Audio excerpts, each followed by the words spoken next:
How could you forget something so basic, Clara? Emily would never be so careless. Beatrice's sharp tone cut through the soft hum of the kitchen fan, her words wrapping around me like a noose. I paused mid-stir, gripping the wooden spoon tighter as my chest tightened. The pot of soup simmered on the stove, its aroma filling the air, but all I could smell was the bitterness in her words. My name is Clara Mason. I'm 32, a nurse, and for the past 3 weeks, the caregiver to my recovering mother-in-law. When Beatrice had surgery last month, I moved into her house, balancing my shifts at the hospital with endless nights by her side. I wanted to help, not out of obligation, but because it felt like the right thing to do. I hoped it might soften the years of cold distance between us.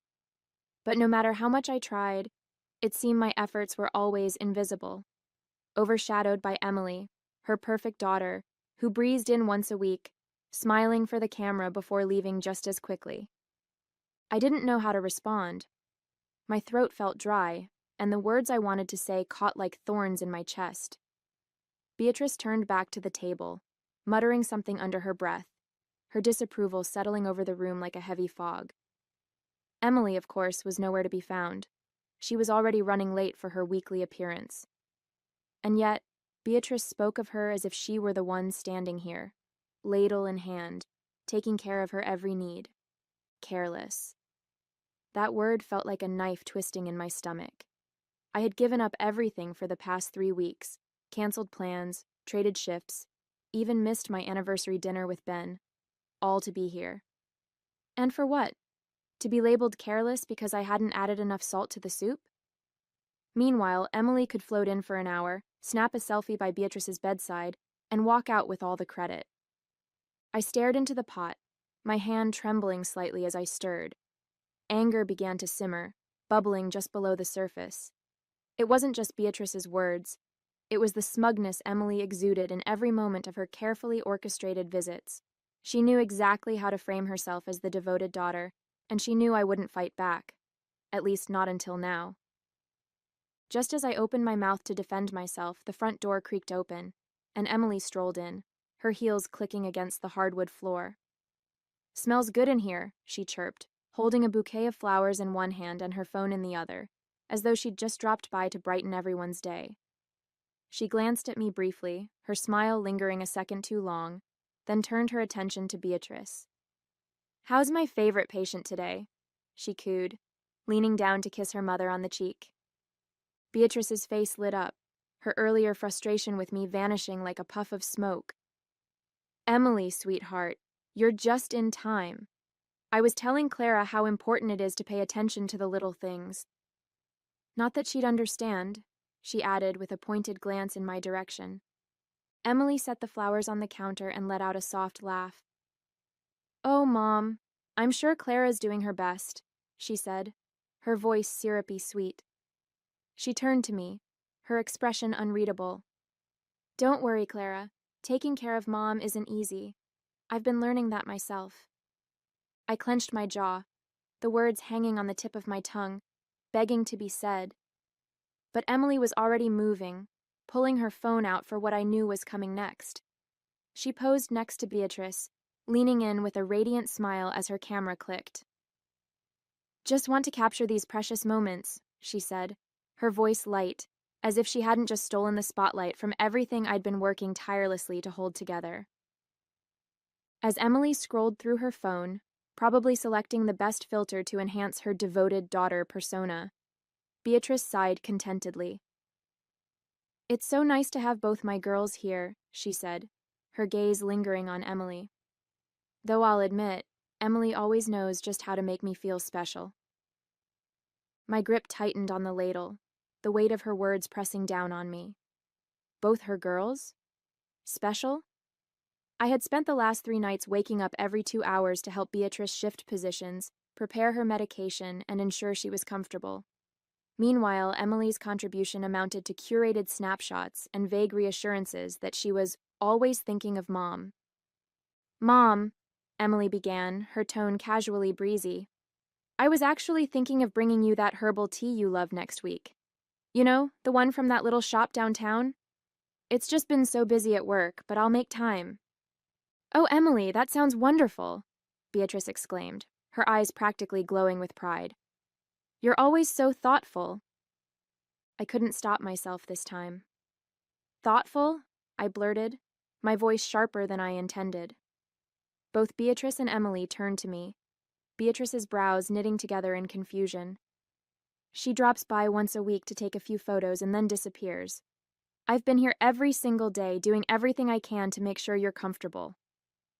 Emily's smile didn't falter. If anything, it grew wider, but her eyes flashed with something colder. Clara, she said, her voice calm and measured. I didn't realize this was a competition. We're all doing our part in our own way. Some more than others, I muttered under my breath, turning back to the stove. I could feel the tension in the room shift, but I wasn't about to let her patronizing tone get the last word. The moment the words left my mouth, regret washed over me. Even though I was right, I hated that I'd let my frustration spill over, that I'd stooped to making it sound like I was keeping score. It wasn't who I wanted to be, no matter how unfair things felt. Later that evening, I slipped into the guest room, shutting the door quietly behind me. I sank onto the edge of the bed, my phone already in my hand. Ben picked up on the second ring, his voice warm but distracted. Hey, everything okay? No, I said, the word tumbling out before I could stop it. I'm exhausted, Ben. I've been doing everything for your mom, everything, and she doesn't even notice. Emily walks in for 10 minutes with flowers and a fake smile, and suddenly she's the perfect daughter. Ben sighed heavily on the other end, the sound crackling through the speaker. Clara, you know how my mom is. She's always been like this. You can't take it personally. I know she's like this, I snapped, my voice sharper than I meant. But that doesn't make it easier. Do you have any idea what it feels like to be here, day in and day out, and still be invisible? I stopped, swallowing the lump in my throat. I just needed you to understand. Ben's voice softened, a hint of concern cutting through his usual practicality. Clara, maybe it's time to take a break. You've done more than enough. You've done everything, honestly. Why don't you come home for a week? Let Emily step up for once. I miss you, and you need to take care of yourself too. His words caught me off guard, the knot in my chest loosening slightly. The thought of going home, of sleeping in my own bed and being with Ben was so tempting it almost hurt. But then I thought of Beatrice, her frailty, her stubbornness, and the nagging guilt in my stomach returned. I don't know, I said quietly. What if she needs me? She'll manage, Ben said firmly. You've been more than generous, Clara. It's okay to step back. You're not a bad person for putting yourself first for once. Ben and I lived 2 hours away in a small apartment we'd made our home over the last 5 years. When Beatrice's surgery was scheduled, I'd offered to move in temporarily to help with her recovery. Ben had wanted to be there too. He adored his mom despite her quirks, but his job was at a critical point, with deadlines he couldn't ignore.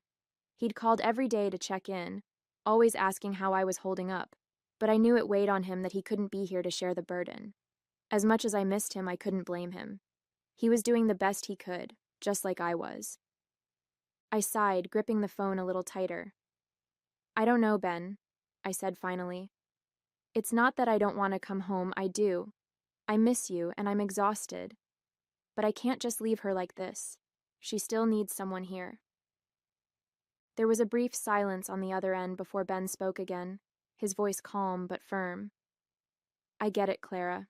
You care about her, even if she doesn't always show it. Just think about it, okay? You've done so much already. It's not selfish to take care of yourself, too. I'll think about it, I said quietly, my throat tightening. I promise. It felt like the right thing to say, even though I wasn't sure if I could really let myself walk away. The next morning, I found Beatrice in the living room, sitting upright in her chair with the television on low. She didn't look up as I entered, her attention fixed on a weather report. I hesitated, wondering if I should start the conversation with a simple, "Good morning."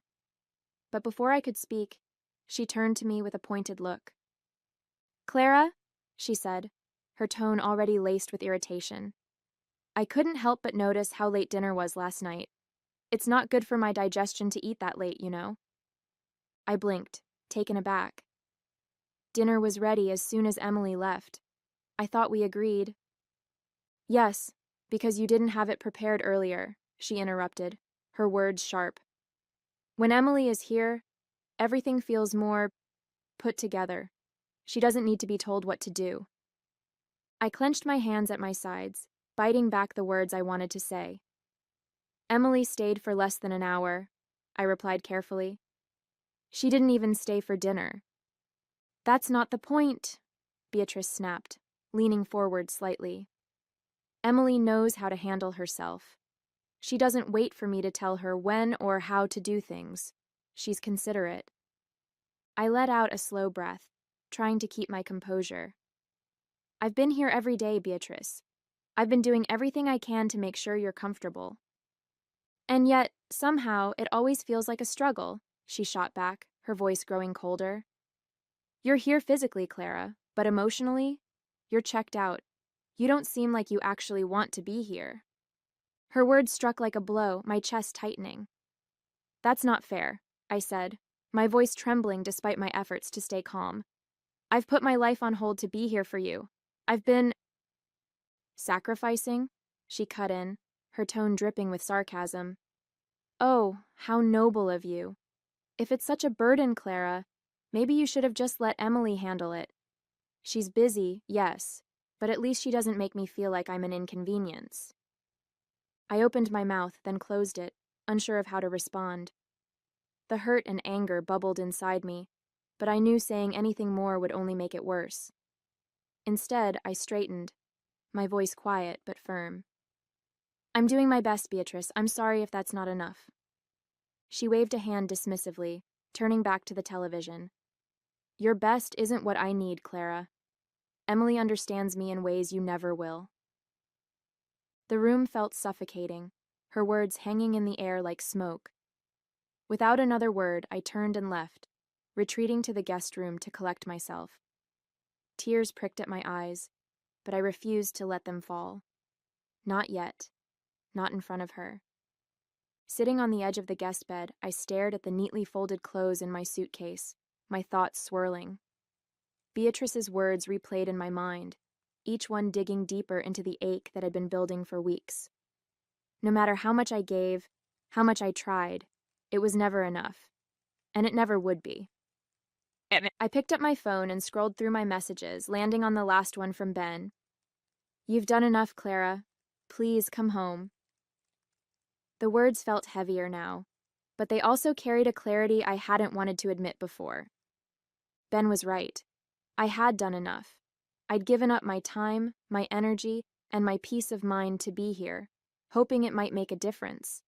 But nothing I did would ever compare to the pedestal Beatrice had placed Emily on. I couldn't keep sacrificing myself for someone who didn't see me, who didn't value what I was giving. I let out a shaky breath, wiping the tears that threatened to spill. It wasn't about giving up. It was about knowing when I'd reached my limit. For my own sanity, I had to stop waiting for Beatrice's approval. I had to go home. I decided to talk to Barris that afternoon. The air between us was thick, heavy with everything that had been left unsaid. My heart pounded as I stepped forward, determined to finally speak my mind. Beatrice, I began, my voice steady but soft. I need to talk to you. She glanced up briefly, her expression unreadable. If this is about dinner tonight, I'd rather you focus on getting it right than wasting time chatting. My jaw tightened, but I pushed through. No, it's not about dinner. It's about how I've been treated since I got here. Her hand froze mid-stir, and she finally looked at me, one eyebrow arched. Oh? And how exactly have you been treated, Clara? I took a deep breath, the words spilling out before I could second-guess myself. I've been here every day, doing everything I can to take care of you.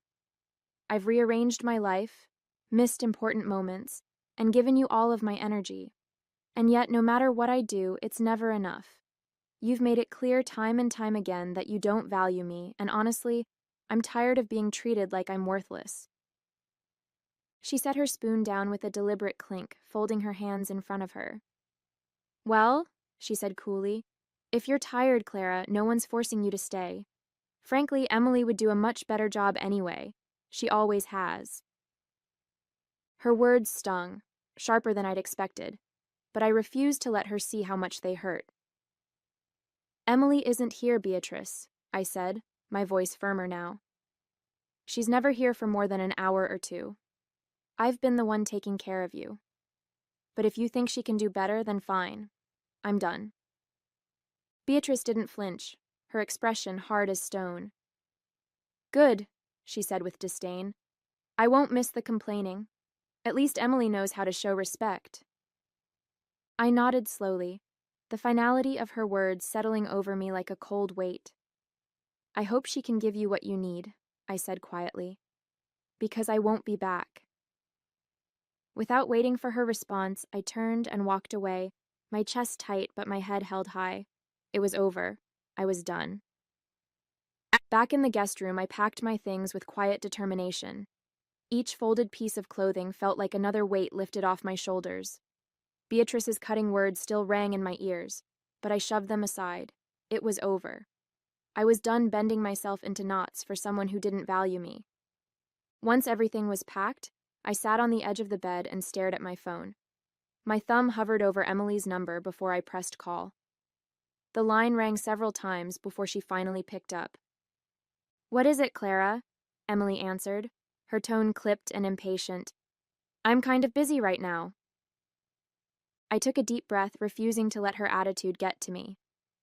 I'm leaving, I said simply. I've packed my things and I'm heading home. Beatrice needs someone here, so congratulations. You're up. What? She snapped, her voice immediately rising. Wait, what are you talking about? You can't just leave. I can, and I am, I said firmly. I've done my part, Emily. It's your turn now. She let out a high-pitched laugh, the kind that came more from disbelief than amusement. Oh, sure. Just drop everything on me, why don't you? Do you have any idea how busy I am? I can't just... I've been here for weeks, I cut in, my voice steady. You've had time to prepare for this. Mom's your responsibility too, and she seems to think you're better at this anyway. I'm sure you'll figure it out. Are you kidding me? Emily shrieked, her tone growing more frantic. I don't have time to babysit her. That's your thing, Clara. You're the caretaker, not me. Not anymore, I said, my voice cold. Good luck, Emily. Before she could respond, I hung up, exhaling a shaky breath. I stood, grabbed my suitcase, and headed for the door. I didn't owe anyone an explanation. It was time to leave. 4 days had passed since I left, and I had tried my best not to think about what might be happening back at Beatrice's house. But when my phone buzzed late that evening, I saw her name flashing on the screen. A part of me wanted to ignore it, but curiosity, and maybe a bit of guilt, got the better of me. I picked up. Hello? I said cautiously. Clara, Beatrice's voice came through, shaky and strained. She sounded different, tired, maybe even desperate. I need to talk to you. I hesitated, unsure of what to say. Is everything okay?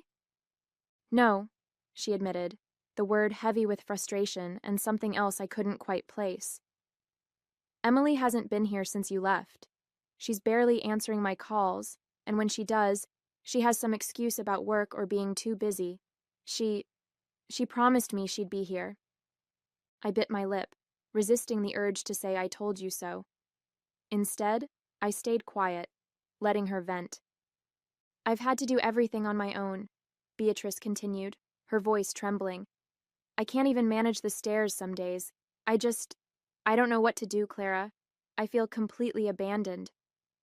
Her words hit harder than I expected, stirring a mixture of emotions, sympathy, vindication, and a lingering ache of resentment. She had treated me like I was nothing, and now she was realizing what it meant to truly feel alone. I'm sorry to hear that, Beatrice, I said finally, my tone neutral. But I warned you this might happen. Emily's good at saying the right things, but she's never been the one to follow through. There was a long pause, and for the first time, Beatrice's voice softened. I didn't think she'd just leave me like this. I thought she cared. I stayed silent, not wanting to twist the knife. Beatrice was finally feeling the consequences of her favoritism, and while a small part of me felt justified, another part of me couldn't help but feel sorry for her. I took a deep breath, clutching the phone tightly. Beatrice, I'm sorry you're feeling this way. I wouldn't wish this on anyone, I began, my voice quiet but steady. But I can't just come back. Not right now. What do you mean, not right now? She snapped, her tone immediately sharp. I mean, I can't drop everything again to move back in, I said firmly, though my heart ached as I spoke. Beatrice, you treated me like I was nothing when I was there. I gave everything I could, and you made me feel like I didn't matter. I can't put myself through that again. Her response was immediate and furious. Oh, so now you're going to hold a grudge, are you? She yelled, her voice rising. You think you're so perfect, Clara? You think I didn't notice the mistakes you made while you were here? Don't act like you're some martyr. You've never been good enough for this family, and now you're proving it. Her words hit like a slap, but I kept my voice calm. Beatrice, I'm not saying I'm perfect. I know I made mistakes. But I tried. I gave everything I had, and you never saw that. And now, after everything, you expect me to come back as if none of that happened? She let out a bitter laugh, her tone dripping with anger. I should have known. You're just like everyone else, selfish. At least Emily would never abandon me like this. Emily already has, I said quietly, the words hanging in the air. There was a stunned silence on the other end before she exploded again. Don't you dare talk about Emily like that. She has her reasons, unlike you, who's just looking for an excuse to quit. Tears welled in my eyes, but I refused to let them fall. I'm sorry you feel that way, Beatrice, but I can't come back. Not like this. Before she could yell more, I ended the call, my hands trembling. The weight of her words sat heavy on my chest, but I knew I couldn't go back. Not now, and maybe not ever. 5 days passed, and I tried to move on, pushing the memories of Beatrice's anger to the back of my mind. I was starting to feel a sense of peace again, though it was fragile, held together by long walks and conversations with Ben. Then late in the evening, my phone buzzed. It was her. I stared at the screen for a moment, debating whether to answer. With a deep breath, I picked up. Hello? Clara? Beatrice's voice broke on the other end, shaky and filled with tears. Clara, I'm so sorry. Her sobs were raw, her words tumbling out in fragments. I don't know what to say. I've been sitting here thinking about everything, and I can't believe how awful I was to you. You didn't deserve any of it. I don't even know why I acted like that. You gave so much, and I threw it back in your face. I sat down, stunned. Beatrice, I started, but she cut me off. No, let me finish, she pleaded, her voice trembling. I've been so unfair to you, Clara. So blind. You didn't have to come here, but you did. You took care of me when no one else would. And I treated you so terribly. Her sobs deepened and my chest tightened. I regret it so much, she choked out. Emily hasn't been here in days, and now I see it. I see what you were saying all along. I need you to know how sorry I am. I didn't deserve your kindness, but you gave it anyway. Tears pricked at my eyes, her sincerity cutting through the pain I'd been carrying. I took a deep breath, steadying myself. Thank you, Beatrice, I said softly. That means more than you know. I don't expect you to forgive me, she whispered, her voice cracking. But I had to tell you. I'm so sorry. I sat in silence for a moment, letting her words sink in. I'll need time, I said finally, my voice gentle but firm. But I appreciate your apology. It's a start. It is, she said, her sobs quieting. I'll try to do better, Clara. I promise. When the call ended, I set the phone down, my heart heavy but lighter all at once. For the first time, it felt like there was a path forward, however slow it might be. After Beatrice recovered, everything was different. She treated me with kindness and gratitude, her sharp edges replaced by genuine warmth. Each visit was lighter, filled with moments of connection instead of tension. Beatrice went out of her way to show her appreciation, and while the past couldn't be erased, it no longer weighed us down. For the first time, I felt truly valued, and that made all the difference.